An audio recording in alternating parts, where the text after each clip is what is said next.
हरक्यूलेस का 2000 साल कदीम मुजस्समा दरियाफ्त एथेंस, यूनान के माहिरीन सर कदीमा ने खुदाई के दौरान देवमालाई किरदार हरक्यूलेस का 2000 साल कदीम मुजस्समा दरियाफ्त किया। मीडिया रिपोर्ट्स के मुताबिक अलिफानस्टूटल यूनिवर्सिटी के महक्कीन की टीम ने यह मुजस्समा कदीम शहर फनब से दरियाफ्त किया, जो कभी रूमी और बाज़ंतैन सल्तनतों का हिस्सा था।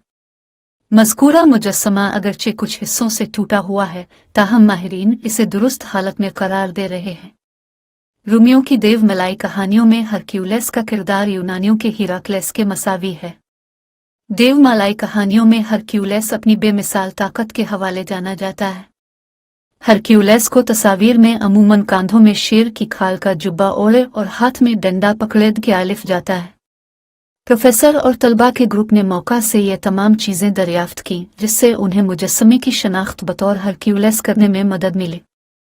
शहर के मरकजी रास्तों में से एक के मशरकी हिस्से से दरियाफ्त होने वाले मुजस्समा के मुतालिक मुहक्कीन का मानना है कि यह मुजस्समा 8वीं सदी ईस्वी में बाज़ंतैन दौर के आखिरी वक्त में किसी इमारत में नस्ब था।